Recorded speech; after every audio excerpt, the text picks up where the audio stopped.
right, everybody, welcome into the post-game show. Altitude Sports Radio 92.5. Denver Nuggets at the New York Knicks this evening. The Nuggets lose to New York 122-112 is the final. Lots to get into here on the post-game show. As always, feel free to leave me your thoughts on the game in the comments section, and I'll get to as many of those as I can. So to start this thing off, obviously, the big news going into this game before the game was the fact that Aaron Gordon was reinserted into the starting lineup. And I know that's something I've talked a lot about.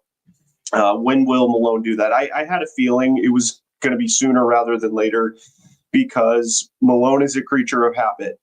And I thought it was only a matter of time before he reinserted Aaron Gordon back into the starting lineup, which we saw tonight in New York. Now, the question after that was, well, who goes to the bench? Is it going to be Russell Westbrook? Is it going to be Jamal Murray? Is it going to be Christian Brown? Well, tonight it was Christian Brown who came off the bench for the Nuggets after just a couple of nights ago in Chicago had a career-high 28 points. That was the move that made the most sense, I guess. Christian Brown is a younger player, came off the bench the last couple of years, and then really has integrated into the starting lineup for the majority of this season. And it'll be really interesting to see what Michael Malone does in the future. If Russ is going to start coming off the bench again, if it's going to be Jamal Murray, or if they're going to stick with Christian Brown. So obviously that was, something that was different than what we've seen a lot throughout the majority of the season tonight. So to start the game, it was really, really odd. Obviously, Nikola Jokic gets 2 fouls in the first minute and 21 seconds. So less than 90 seconds into this game, Nikola Jokic gets 2 fouls.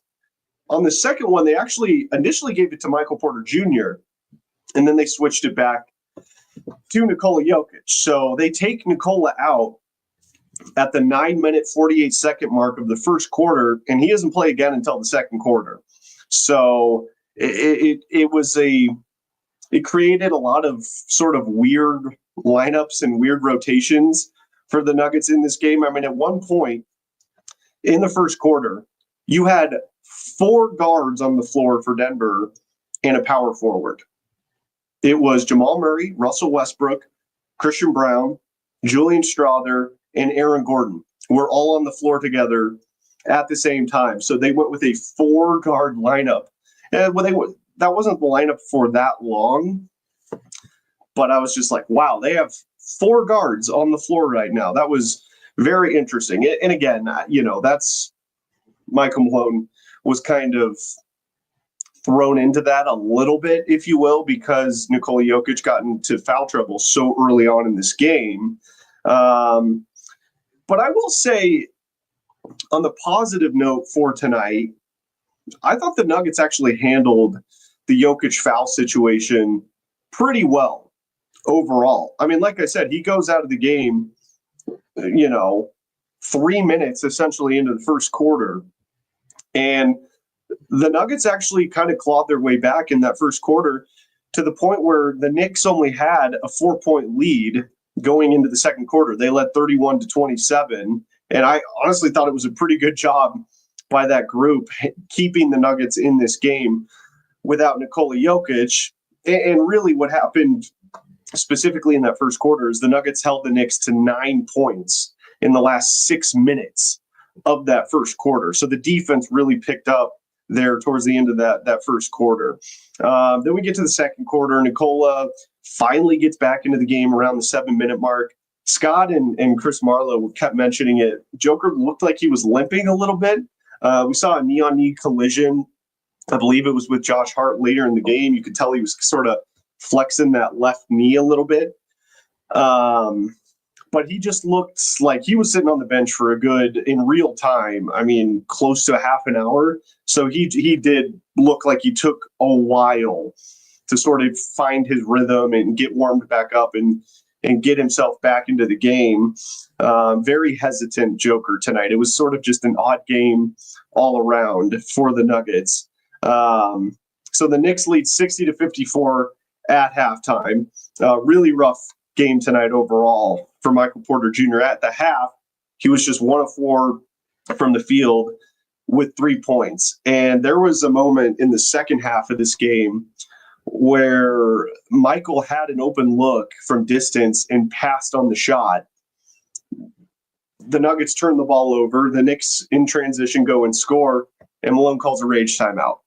And you could see him yelling, "Shoot the damn ball." That he was not happy with Michael Porter Jr. And to me, it's showing that Michael's lost a little bit of confidence in his shot right now, because he is never one to be shy to, hoist up threes left and right. So I do think there is a little bit of a confidence issue going on with MPJ right now. I mean, just being perfectly honest, he was not good tonight at all. And, I thought Michael had a good start to the season. Really, for the first couple months, I thought he was very adequate, but he has been on the struggle bus lately. And we saw that carry over again tonight. But really, the story of this game for me is a couple of things. Joker getting into early foul trouble, and then the turnovers. I mean, the turnovers just absolutely doomed the Nuggets in this basketball game. They ended up with 14 turnovers tonight. New York had 5, and you lose by 10. There's your ball game. And the Knicks were getting, I think that at one point in the game, they had 22 or 24 points off of turnovers. So not only were the Nuggets turning the ball over a lot, the Knicks were capitalizing on those turnovers. And that's really what set the Nuggets back, because honestly, I thought the fight and the effort from the Nuggets in this game was pretty good. I mean, we saw them claw back several times in this game. In fact, to the point where in the third quarter, they took a 7 or an 8 point lead, and then they started turning the ball over again. So, the effort was there. The production was there, fighting and clawing their way back into this game. And at one point, like I said, taking a lead, a pretty significant lead in the third quarter. And then they just could not hang on to the basketball. And that's unfortunately sort of been an Achilles heel for this team, not just this season, but over the last couple of years, is turnovers and allowing opposing teams to capitalize on those turnovers. Look, I will say this. It was a much closer game than here in the Mile High City a month or two ago, where the Knicks just absolutely blasted the Nuggets at Ball Arena. The Nuggets were actually much more competitive in this game, and the Knicks are a really, really good team. They are. I mean, Jalen Brunson is a legitimate superstar. Mikal Bridges, good wing player. OG Anunoby, always liked his game. And then it looks like the Karl Anthony Towns thing has really benefited the Knicks over the Timberwolves thus far. He didn't have a great game tonight. Speaking of Karl Anthony Towns, 6 of 12 shooting, 0 of 4 from 3. I mean, that's good. He's shooting close to 44% from beyond the arc this year. So that was a good job defensively by the Nuggets on Cat to shut him down outside of the arch there. And he had 14 points. And overall, I think Jokic always dominates Cat, and he knows how to play against him. But Jalen Brunson was special tonight. I mean, he really was. Even when the Nuggets decided to double team him, it was like, no problem, there's the open guy, bucket. Kind of reminded me a lot of Nikola Jokic. If they were single teaming him, he was taking it to the rack. And if they double teamed him, he was finding the open man. And that's kind of just what he was doing to the Nuggets defense all night long. So, yeah, really tough loss for the Nuggets tonight. I don't know what it was specifically about this game. Maybe just the fact that it was in the Garden. Nuggets coming off 2 straight losses, a really bad loss, one of their worst losses of the season in Chicago. Tonight felt like a very important game for Denver for a multitude of reasons. Just to get their confidence back going. This was the first time all year they've lost 3 games in a row. So they were trying to avoid that. And again, having Aaron Gordon be going back to the starting lineup was interesting to see tonight. And I'm assuming that's how it's going to continue moving forward, knowing Michael Malone. So, which I'm not even saying he's wrong in doing that, but man, the bench sure did look a heck of a lot better when he was coming off the bench. I will say that. Although the bench tonight was actually pretty decent. Christian Brown, 13 points off the bench in 28 minutes. He was good. Julian Strother, 2 of 6, another sort of lackluster game from Julian. And then, DeAndre Jordan only played in 8 minutes, which is wild considering that Nikola Jokic basically didn't play in the first half. And then Peyton Watson, just 2 shots tonight. He was good on the defensive end again, but really didn't give the Nuggets much of anything on the offensive side of the ball. So, like I said, feel free to leave me your comments, and I want to get to some of these. Let's hear from my guy Kevin. Says, hey, DT, what's up, Kevin? Appreciate you listening. This game was a stinker. Yes, it was. Okay, let's see here. Personally, would love to see the Nuggets deal MPJ for a shot creator and floor spacer. Levine would fit would perfect ideally. MPJ only specialty is elite shooting, which he is streaky. Yeah, I see this a lot, and I appreciate the comment, Nick. I do see this quite often on Twitter, at the radio station, on our text line. It's such an interesting situation with Michael because you can see the potential in Michael Porter Jr.'s game, and he has one of the prettiest jump shots in the NBA. But Nick's right. He is very streaky. And I would say shooting is his best ability, and then probably rebounding is his second best ability. And, he's a good rebounder, not a great rebounder, a good rebounder. But other than those 2 things, what's Michael Porter Jr. really given the Denver Nuggets? I mean, honestly.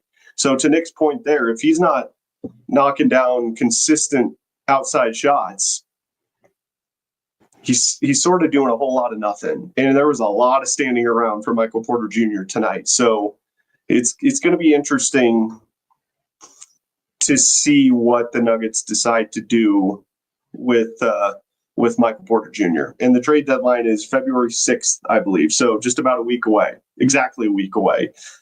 If I had to guess, I would say they probably don't end up trading Michael. And Scott actually brought up a good point today on our show.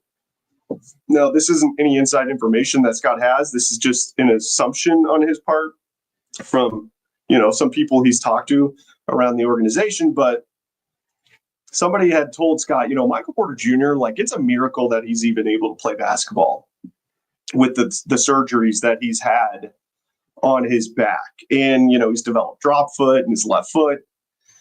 It's a miracle that he's even able to play. So I commend Michael for that. But Scott brought up an interesting point. He doesn't think Michael would be able to pass a physical if he was traded. So that's sort of another thing that you all need to consider when you're saying trade MPJ. Okay. It's going to be tough to trade him, and he's getting paid a lot of money. I mean, he is. There's no doubt about that. So really the best thing that could happen for the Nuggets is Michael Porter Jr. snaps out of whatever funk he is currently in. And look, the good news for the Nuggets, they don't need Michael Porter Jr. to be, an all-star level type of player in order for the team to have success. They just need him to be consistent, shooting the ball, shoot with confidence, and rebound the basketball. I would say 10 rebounds a game for Michael Porter Jr. is more than doable. How many rebounds did he have? He had 3 rebounds tonight. That's not good enough. That's just simply not good enough. I mean, he's 6'10". He's got to get better in that department. All right, there's my guy, KJ. We'll add him in here. KJ Granderson on the show. KJ, initial thoughts on the game tonight, and then I've got some stuff I want to get into the game with you. Oh, man. First off, let me applaud the Nuggets.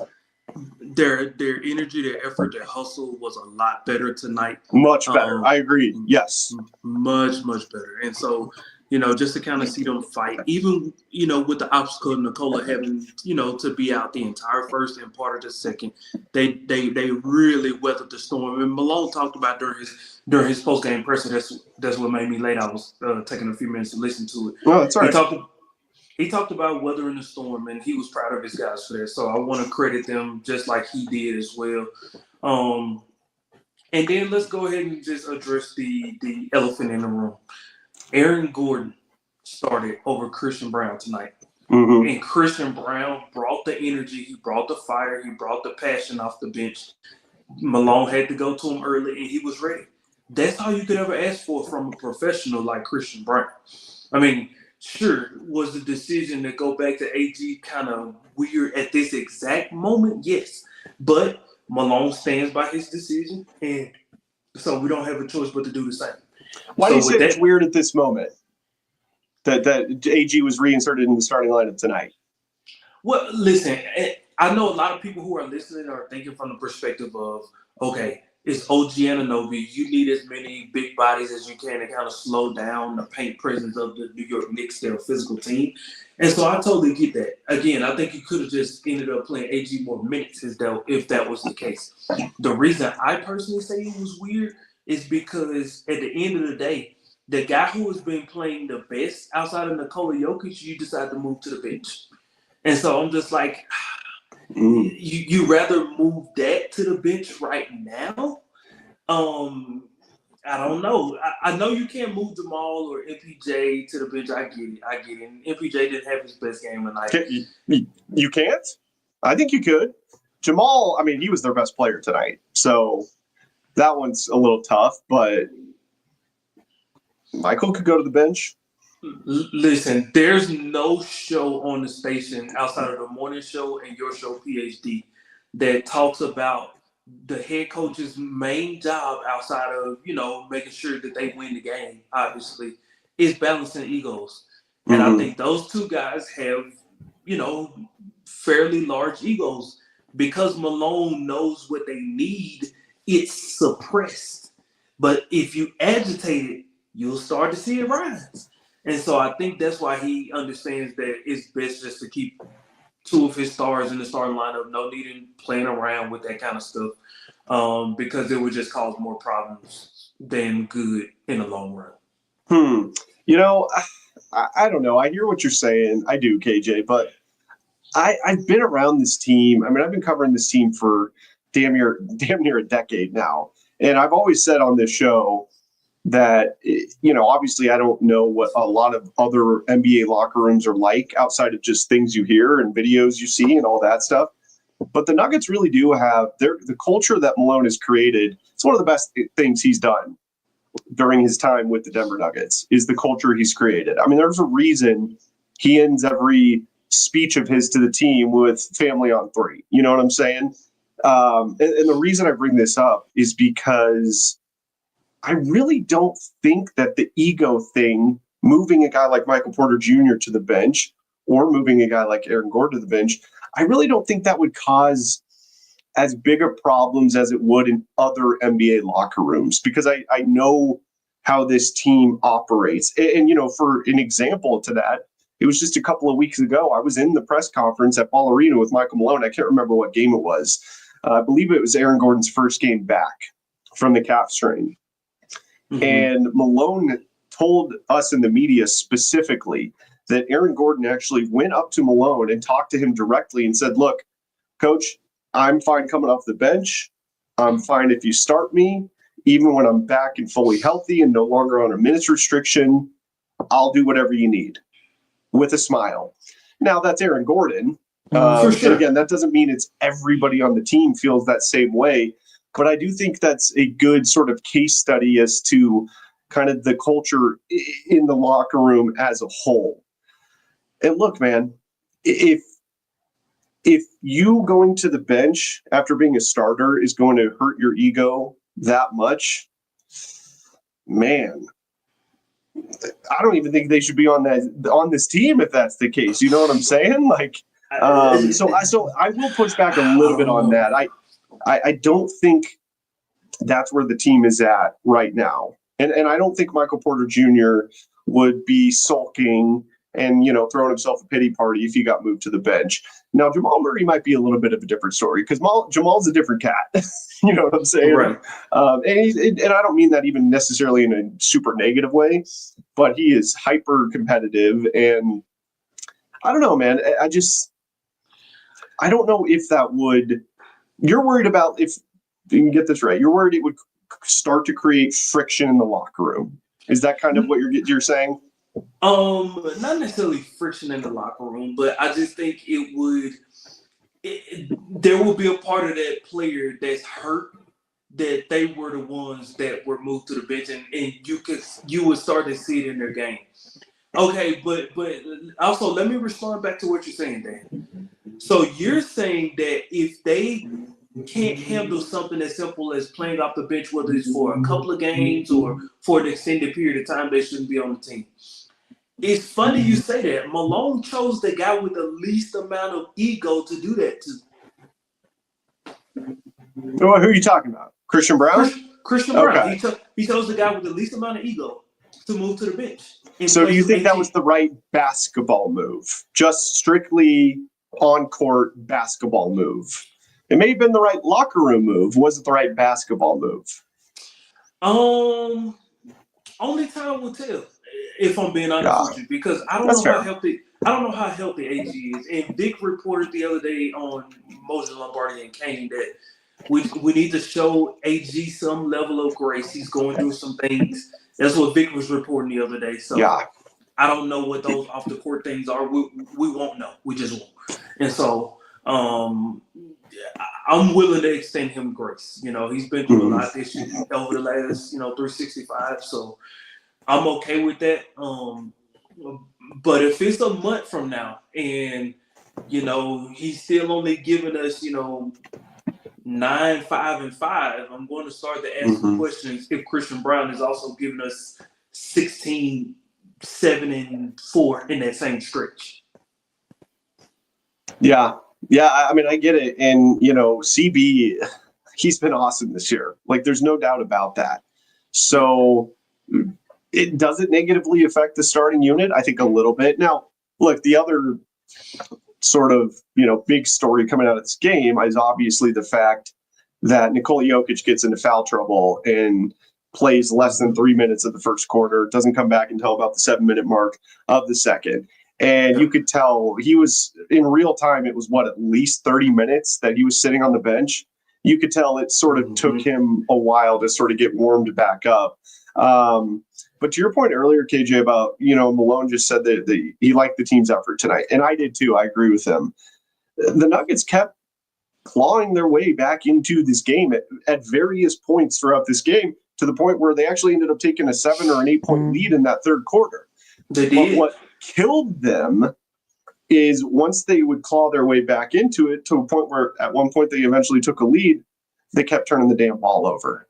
And that's really what killed them tonight. 14 turnovers. 23 points off turnovers for the Knicks. Right. Not only were the Nuggets turning the ball over at a high rate, the Knicks were capitalizing on that. 14 turnovers for the Nuggets, 5 for New York. And they lose by 10. There's your ball game right there. That's the ball game. It is, Dan. And what's frustrating, KJ, is this has been an issue, not just this year, but it's been an issue for the Nuggets for several years now. They are very, very turnover happy. Yep. They are.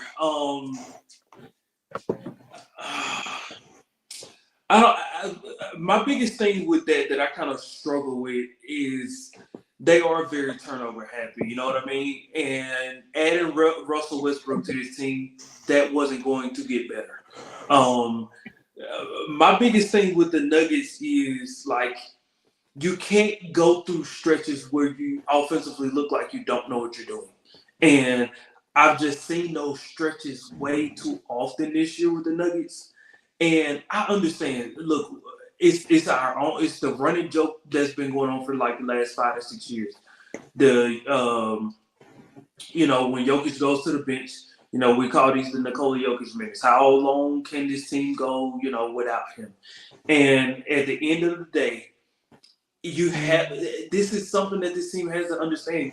Jokic is going to go to the bench for at least 12 minutes a game. You know what I mean? And so, for sure. Yeah. This constant moment where they just look confused and that's where the turnovers come from. They don't know what's next. They don't have a clue what's next. And it drives me absolutely insane. I love DJ. I love Russell Westbrook. But those guys just have moments where it's like this. It's not smooth like it's like oil and water. At times. They love playing together because they're good friends.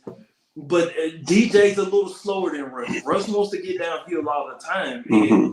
And the way the Knicks play basketball, defensively specifically, they clog the lanes. You want to know why? Because the Nuggets don't shoot enough threes. Yeah. And that's the scouting report on them. What did they shoot tonight? If I had to guess, they took probably 29 threes. Very close. 28. 10 for 28. There you go. New York took 34. Okay, well, not that much more. Which is the Knicks are like the 24th ranked team in the NBA, KJ, as far as 3-point attempts per game. So they're in the lower half for sure, but the Nuggets are dead last. Why am I not surprised? Because this is coming off a game in Chicago where you just shot 27. So I mean, I shouldn't be that surprised at all. But again, the scouting report on the Nuggets has become, and it is every game now. That's why you kind of see the Nuggets run into some problems. They don't shoot many threes, which means most of their points come in the paint, which means defensively, all the other team has to do is clog the paint. Well, guess what? When they miss shots, Michael Porter Jr., Jamal Murray, they're flat-footed. They're not getting back. The other team's leaking out. We saw it a million times tonight, right? Yep. And then the third thing, the Nuggets struggle again tonight with closing out on three-point shooting, man. Like, there were just moments where they were driving and kicking. And there were even moments where they were driving and kicking right there in the lane on the Nuggets. The Nuggets defenders right there, and they're just dishing it off to the next man. And it's just lay up and in. And it's just, the Nuggets, man, they can't be afraid to break those old habits. That's kind of where I'm at, man. They cannot be afraid to break those old habits. And if the bench is not scoring, the least they can do is give you effort on defense. The bare minimum. Yeah, and they did. They did in the end of that first quarter. They allowed 9 points in the last 6 minutes of that first quarter, and really, I thought that helped sort of keep the Nuggets in the game. But I've got a question in the chat here from RJ I want to get to in just a second, but let's hear from Coach Malone for about a minute and a half here. He spoke in the Nuggets presser room after the game, so let's get to Malone here. I think we were up 8 at one point in that third quarter. Got off to a great start coming out of the break. God bless. And I think they closed 27-12 after that. I think the big stat for me tonight is the turnovers, 20-point differential. They scored 23 points. Our mistakes, we only scored 3 off of theirs. And, to beat that team in this arena in front of that crowd, and you spot them 20 points off mistakes, it's going to be really hard to overcome, which led to the 25 fast break points. But 25. Yeah, better fight, better effort. Just got to be a little bit cleaner.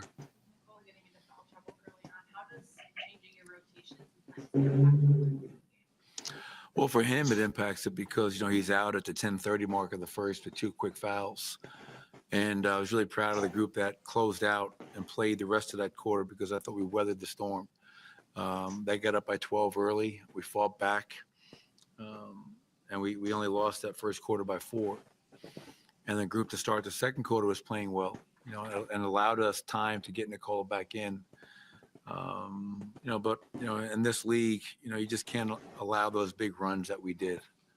Jalen Brunson had an amazing third quarter. I could have done a better job of trying to get the ball out of his hands because I think he had 18 points in that quarter. And he's a good player, and they're a very good team. Okay, so there is Nuggets head coach Michael Malone.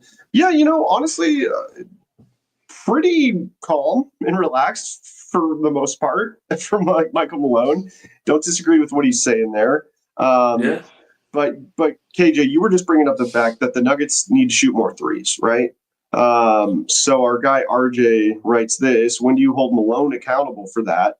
That is a coaching issue. RJ, correct me if I'm wrong, if that's not what you were referring to, but I'm assuming that's what you're referencing there. That's, in a way, you do have to hold Coach Malone accountable for that. I mean, there's no question about it. Like, now, I would say that the players also share in that responsibility somewhat as well, but that is a coaching point. And I always go back to it. I've mentioned this to you before, KJ, but a couple of years ago, I don't remember what the exact number of threes was, but Malone implemented a rule that the Nuggets were trying to get to X amount of threes per game. And then that following season, they did away with that. So I'd be interested to hear why Malone got rid of that rule, and two, if he would be at least mulling the option to re-implement, like, hey, we need to shoot X amount of threes per game. Because the Celtics, I don't know what their number is, but they have been directed by their head coach, Joe Mazzulla, to shoot as many threes as they possibly can. Mm-hmm. And, that is the trend of the NBA. And it's as weird as this is, the Nuggets are sort of bucking the ongoing trend in the NBA right now of just launching up threes. They're really more a paint-oriented team. But they have the guys that can do it. Michael Porter Jr. is a very good three-point shooter. Jamal Murray, very good three-point shooter. Nikola Jokic is second in the NBA in three-point shooting percentage. So, yeah, I agree with RJ there. I think Malone needs to set the standard of, guys, we got to shoot more threes. What do you think, KJ? I'm with you 1,000%, Dan. I think also the problem that they also run into a lot of the times is, I know they're ranked top 5 in scoring offense, but off the top of my head, I'm not for sure where they rank as far as pace in the NBA. The pace that they play with in their half-court offense isn't, let's get to the next best three-point shot. It's, okay, here's the 1-5 pick and roll.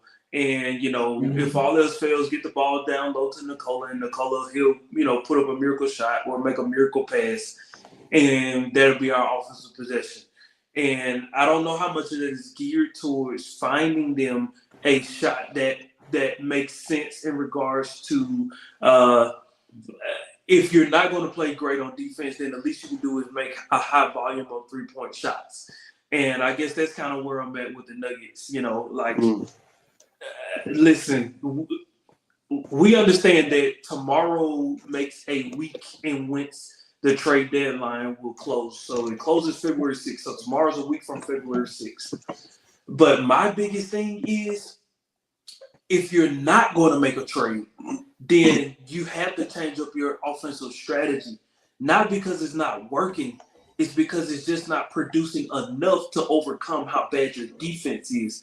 So, you just may have to score more. And I know that the Nuggets are averaging 121 points a game. I get it. But you just may have to score more. And so their possessions may have to be looking for the next best three and not for necessarily the next best shot. I know that sounds crazy. That goes away from what Malone believes. But if you're not going to play defense, that may be what you have to do.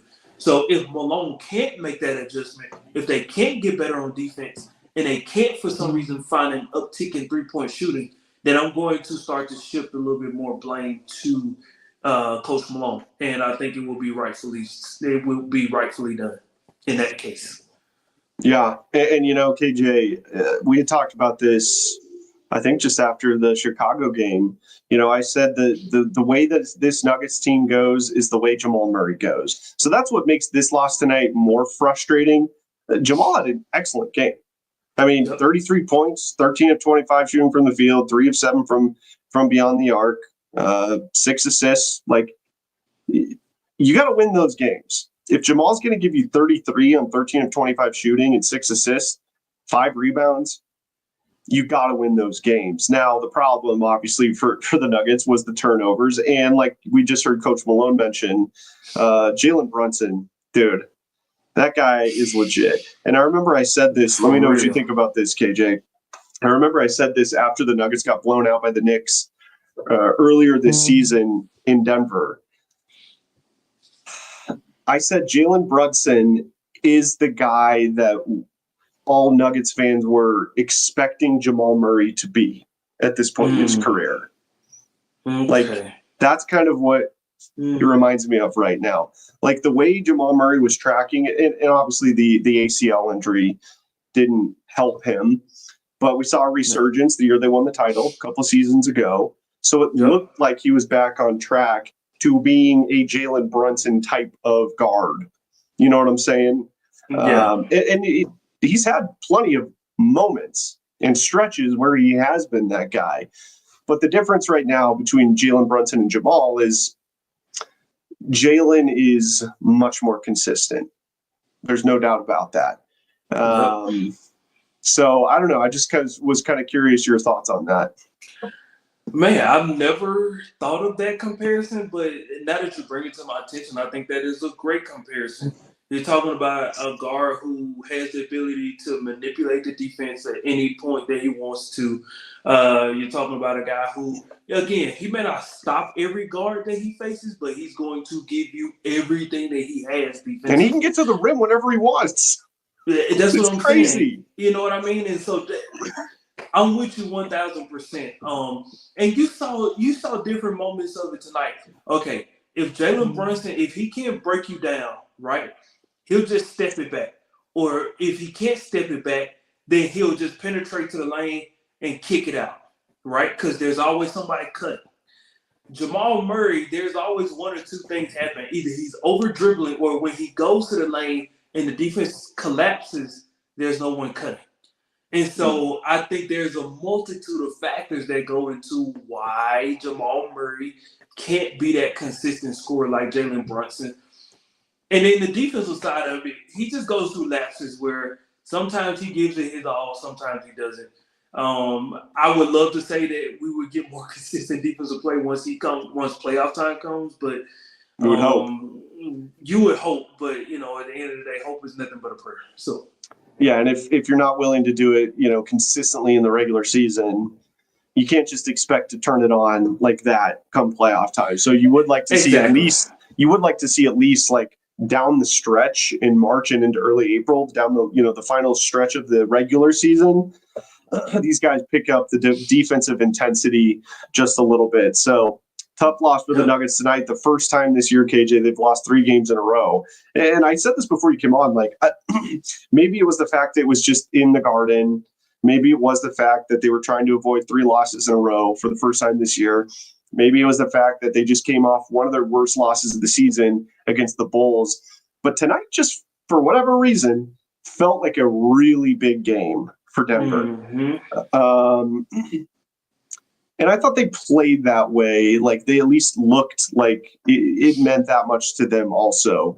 But yeah, maybe those are some of the reasons, but it did feel like a really big game for Denver. And then, Joker going out 2 minutes essentially into the first quarter really hampered them. And again, like you mentioned, like kudos to the rest of the team, because I thought they did a pretty damn good job of keeping the Nuggets in this thing when Joker missed, well over half of the first half. He played in 9 minutes total of the first half of this game. So I do give the team credit there. Okay, KJ, I want to end with this.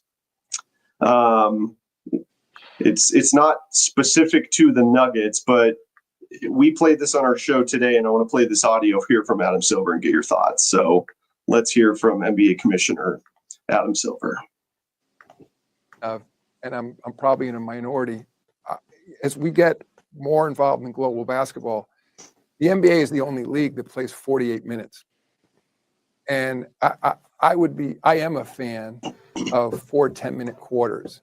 I'm not sure that many others are. I mean, putting aside what it means for records and things like that, I think that a 2-hour format for a game is more consistent with sort of modern television habits. I don't think people in arenas aren't asking us to shorten the game, but I think as a television program, being 2 hours, it's Olympic basketball is 2 hours.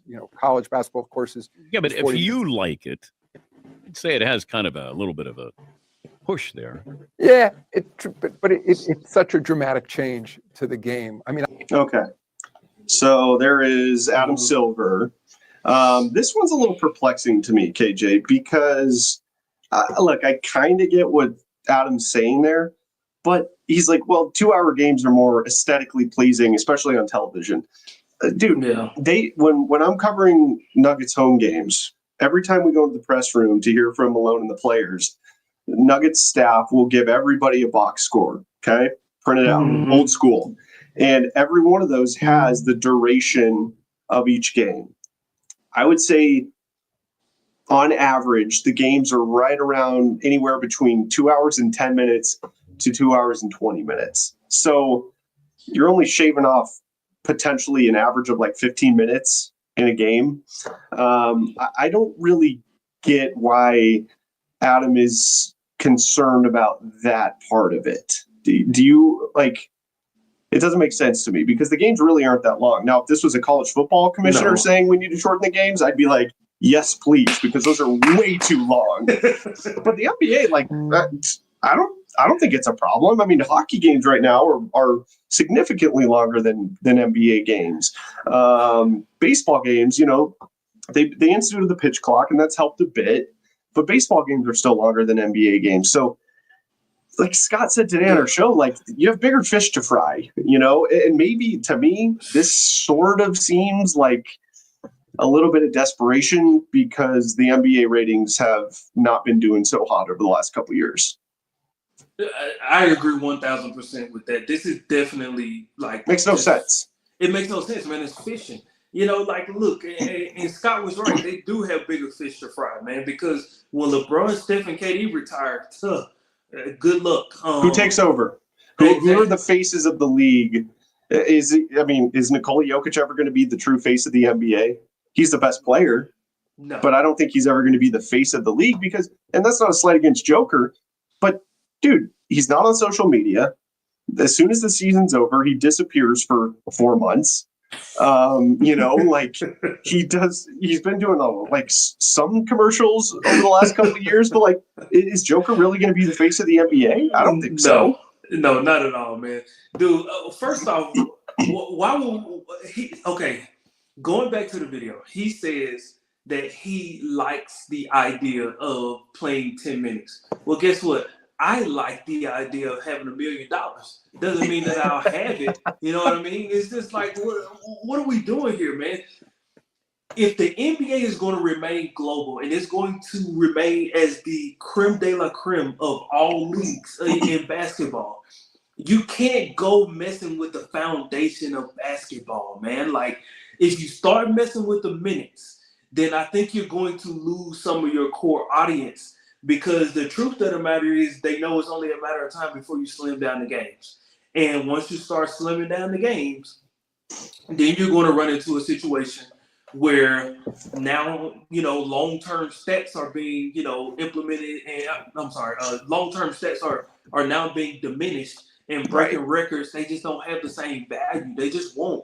And so I get what Adam Silver wants to do. I get what he's thinking. I get him trying to look at this from a bigger picture.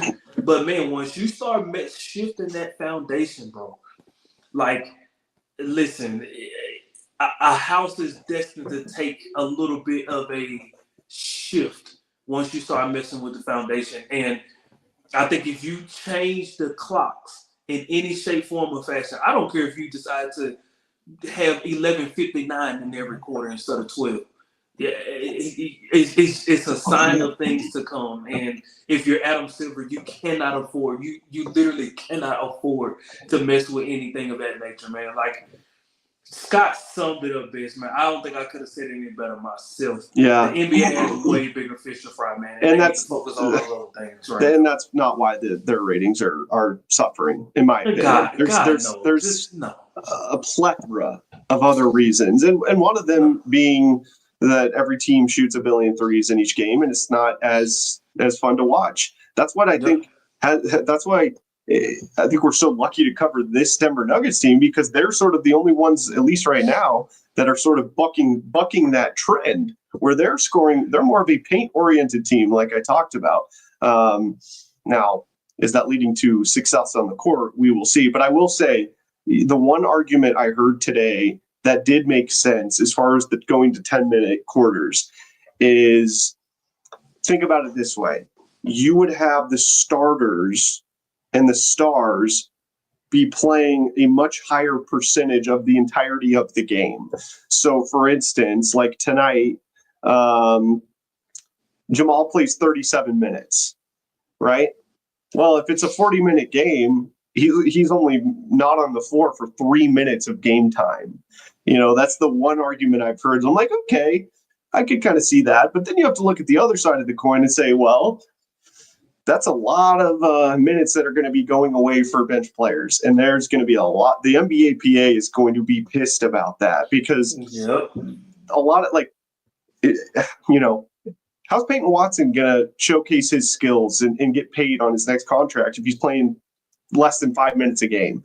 Same with Julian Strawther, and same with a lot of bench guys around the league. But I will say it is kind of intriguing, the idea that you would mostly be seeing the starters the majority of the game. That's the only argument I've heard that makes any sort of sense. But Adam Silver never said that.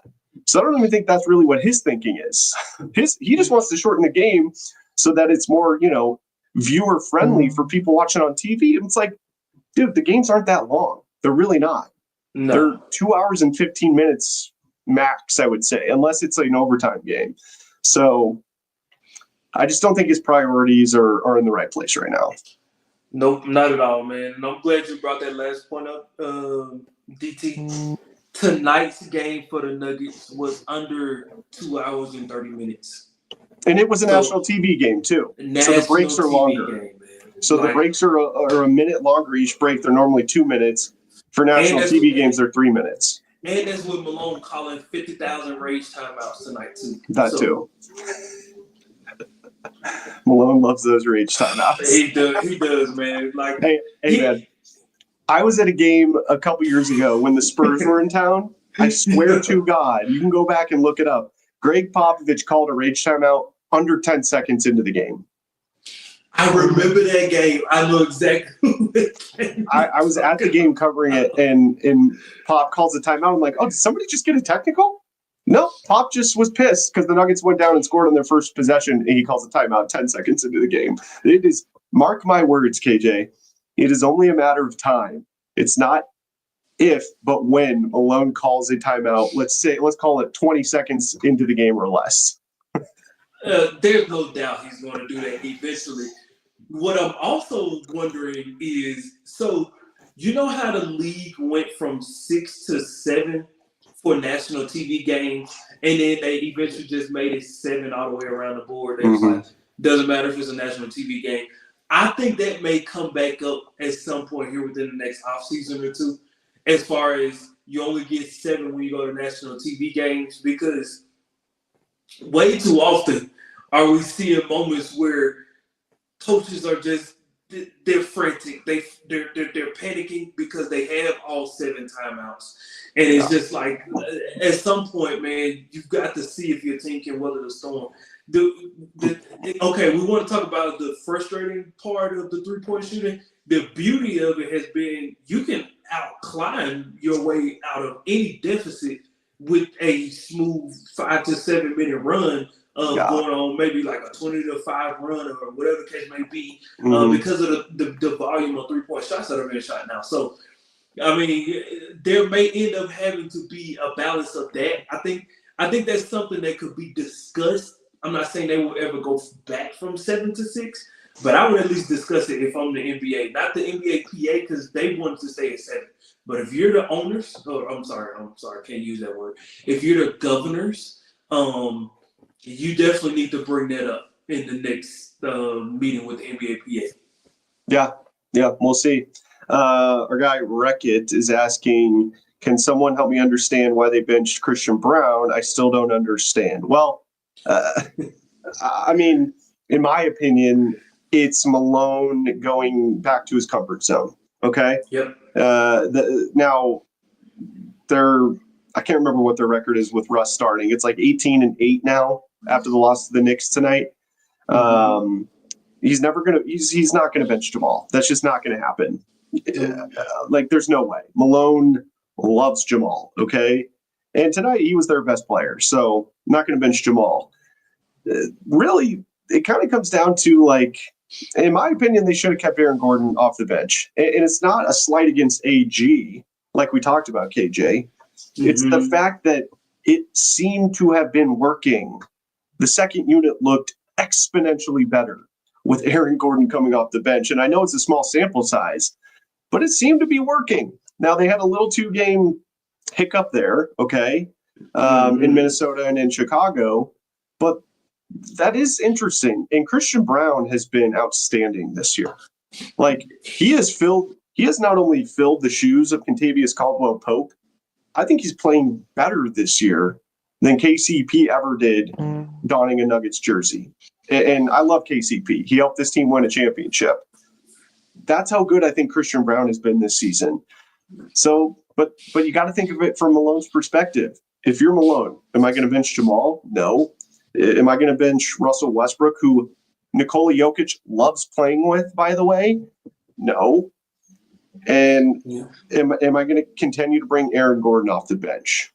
Well, we found out what his thoughts on that were tonight. Right. Yeah. No, I agree with you 1,000%, DC. That's really what it comes down to. It's Malone leaning on what he knows, what he, trusts in his heart, will work. AG alongside Nikola Jokic. That's what he believes. And I know we didn't get a chance to get to it during the press conference that you played earlier, but he mentioned in his press conference that we brought AG in to be the power forward. Not just the power forward on the Nuggets, but our starting power forward on the Nuggets. And he was eventually going to become our starting power forward again, and he felt that now was the right time. So when it comes to why Christian Brown was benched, it wasn't because Christian Brown did anything wrong. It was because Malone thought that now was the time to put AG back in his starting position. We knew eventually it would come. We just didn't know it would come right now. And Malone, from a strategy perspective, to him tonight, it made the most sense. Now, let me give you a little bit of pushback real quick, DT. You said at this point, it feels as if Christian Brown has kind of outplayed what KCP was doing. Mm-hmm. The only pushback I would give to you on that is there are just times in the pick and roll where he gets caught up defensively. And there are other times where KCP, when how the Nuggets sometimes when they get lost in the pick and roll, how they have to do the crazy rotating thing. Mm-hmm. Well, KCP has, as a vet, he just at times just was already thinking ahead in some of the passing lanes. And he did a really, really good job of being prepared, for that next pass ahead. And he would just be there to kind of bother the rhythm of that particular offensive possession for that team. And Christian Brown is still learning the ebbs and flows of how to do that every possession. And KCP didn't get it right every possession. But I think KCP got it right more defensive possession than CB is at the moment. And CB will figure it out. But at the moment, he's still figuring out what it looks like, what it needs to look like in real time when it comes down to getting in those passing lanes and thinking one pass ahead, even in moments where, a team is penetrating into the paint. You know what I mean? So. Oh, okay, fair enough. Yeah. I think CB has been better offensively than myself or a lot of Nuggets fans were even hoping for this year. I mean, he really has been. And, he had a couple of weeks stretch where he was in sort of an outside shooting slump, but he's really dialed in that corner three. By the way, that Jokic no-look pass to CB in the corner tonight, thank God he drained that, because if he didn't, man, it's just one of those where it's like, no, that was such an awesome pass. That's going to be on every highlight reel tonight. Please, you got to make this. And Scott, even on the broadcast, was like, you got to make this, dude. Seriously. But he has really dialed in that corner three, which it's there whenever he wants it, KJ. So it's good to see him hitting that. Man, it is tough seeing CB go to the bench. I'm not going to lie. It's to the point where it's like, I think it should have been Russell Westbrook. Mm. I do. And I love Russ, and I think he's been better than I had even anticipated this year with the Nuggets. And the fact that he has built that chemistry up with Jokic so quickly is astonishing to me. But man, CB has just had such a great year. And Russ does turn the ball over a lot. So, He does. but look, I think the positives that Russell Westbrook is giving this team right now far outweigh the negatives. I will just say it like that. So look, man, I don't envy Coach Malone right now. Okay. He's got a lot of tough decisions. He does. He's, like you said, he's got a lot of egos to manage. I don't think that's as big of a deal as you necessarily do. I could be wrong, but man, he's got a lot of tough decisions. Certainly. So we'll see what happens. That's why the head coaches get paid, right? Hey, that's just the guy that is true. Hey, listen, better them not than us. Yeah. Oh, KJ, last thing, I swear. How about the lineup there in the first quarter?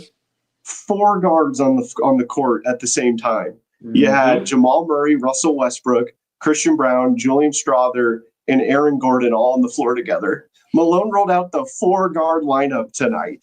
I don't think I've ever seen that in the NBA before. 4 guards. Oh well, listen, it's probably happening in the NBA somewhere, of course, because all teams try all these quirky, weird lineups, especially for shooting the 3-ball. But for the Nuggets, that has never happened. And so to see Malone try something like that, I was like, okay, Malone, I see. And I get why he did it. Like, Joker goes out early. It throws a wrench into everything. I get it.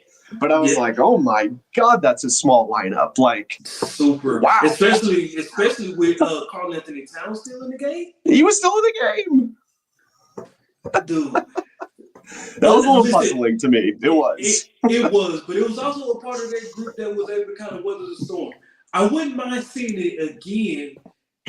Obviously, just not in that long of a stretch. Yeah. And they weren't out there together all that long. Like, it was only a couple minutes. But to your point, man, like, for how small of a lineup that was and 4 guards on the floor, like I said, the Nuggets only allowed 9 points in the final 6 minutes of that first quarter. So I don't know, man. That was it. Very, like, I had to double check. I was like, are there really 4 guards out there right now? I don't think I've ever seen that before. So that's a lineup I would like to see Malone try right at the end of the third quarter. You'd like him to see that 4-guard lineup? Yes, because that 4-guard lineup can push. It can push the ball. It's limitless what they can do. All the guys on the court at that time can handle the ball. They all can shoot. I just want to see if it's the last 3 minutes of a quarter or something like that. Maybe the last 2.5 minutes of a quarter. That would be ideal because it will change the pace of the game. But it's going to be up to AG to do like Jokic, get that ball up the court, man. So. Yep. Yeah, that was a quirky thing that happened in a very quirky game. So, yes, KJ, as always, man, great stuff. And we'll be talking to you. Who do the Nuggets have next year? At Philly. And it should be the return of Joel Embiid unless he poops his pants again. So, hey, what I need you to do, DT, while we're checking to see will Joel poop his pants, what I need you to do is check again. Hey, listen. This would be if he sits out against the Nuggets. That will be his 401 game missed in his entire career. Say that again. You cut out there for 1 second. How many games missed? No, you're good. I said if he doesn't play against the Nuggets, it will be his 401st game missed in his entire career. And he's only played 466. Wow. So he's missed almost as many games as he's played in. Mm-hmm. Wow. I wonder how many games Jokic has missed. It's got to be under 30? Under 50? No, for his career. Yeah. For his career, I would probably say around 50. Yeah. Yeah, and a lot of those were just sort of, to your point, he rest nights. Oh, yeah. Interesting. Right, exactly. So, I definitely could see that. Hey, hold Scott accountable. Scott said that if they were on the train, he was going to try and connect on the train and do the show from the train. Tomorrow? So hold Scott to that now. Tomorrow. Oh, well, I'm off tomorrow and Friday. Oh my God! Just text him. Just text him. You have his number? I can send you his number. I got his number. Just text him. Text him. I'll hold him accountable. Don't you worry. Text him. I'm on uncle duty tomorrow and Friday and over the weekend, as you know. Babysitting my 5-year-old nephew for 5 days. So yes. Oh my God. Yeah. Well, listen. Have fun with that, sir. I don't have kids, and you don't either. So got responsibilities. Hey, good luck. I appreciate that. KJ, great stuff as always, man. Have a great night. I appreciate you, man. You too, brother. All right, there he goes. Our guy KJ Granderson. Nuggets fall to the Knicks tonight, 122-112 is your final. Aaron Gordon, 15 points. Michael Porter Jr. really struggled tonight with 9 points. Joker started to get it going there late in this game, but it just wasn't enough. 17 points for the Joker tonight, 6 assists, 6 rebounds. And the player of the game for the Nuggets was Jamal Murray. He had an excellent game tonight. 13 of 25 from the field, 3 of 7 from beyond the arc, 33 points for Jamal. So the first time all season long, the Nuggets have lost 3 games in a row. So not a good start to the road trip where they're 0-3 to start it out. But the good news for Denver is they're still in the 4 seed right now. The Lakers are playing better as of late, but they don't scare me. And the Nuggets are still holding on to that 4 seed. So they've got time to get this thing turned around, and we'll see what happens coming up on Thursday against the Philadelphia 76ers. But that's going to do it for the post-game show tonight. Really appreciate everybody tuning into the show. And like I said, we'll be back, Friday. Friday, they play the Sixers. We'll be back on Friday evening to bring you Nuggets post-game reaction with myself and KJ Granderson after the Nuggets take on, we'll see if Joel Embiid's there, in the Philadelphia 76ers. But that's it for the post-game show tonight. Have a great night, everybody.